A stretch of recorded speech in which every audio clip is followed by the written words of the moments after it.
You mentioned before that one of the mistakes that people make is they don't ask, and maybe they're afraid to ask. Why would somebody be afraid to ask for a referral?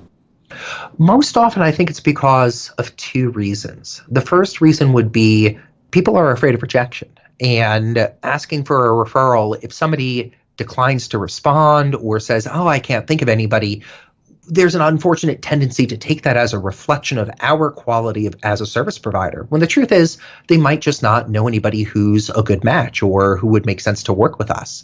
I think the second reason people are afraid to ask is because they don't have a framework to follow. They know they should be asking for referrals. They know it would be valuable for their business, but there's no 1, 2, 3, do this, not that step for them to follow to initiate that relationship or to ask. So a lack of information on one part, and a fear that if somebody doesn't respond, it's because, oh, we must be a bad agency or they didn't enjoy our service.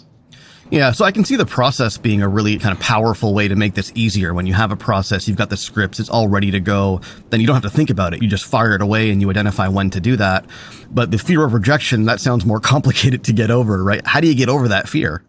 It's a process, I think, of trying it and discovering that somebody not responding to your email or somebody saying, "Hey, I can't think of anybody who's a good match," doesn't reflect negatively on you. I think it does require a strong ego, and it's something that you could build up to with almost exposure therapy in a sense, testing it out, trying it out, discovering that nothing bad will happen when you ask for that referral, but good things slowly start to stack up and happen when you do ask for that referral. It very much is a mental game exercise where you need to get to that confidence or have that strong ego where if you send an email to a past client and say, "Hey, you know what? It was wonderful working on this project. I'm so happy we were able to help you achieve outcome. I'm curious, do you know of anybody who needs similar help?" And you don't get any response back.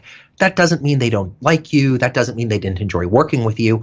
All it means is they're busy. Their priorities were elsewhere. And so the obligation is then on you to follow up, provide more value. "Hey, here's a case study of another company similar to yours that we were able to help.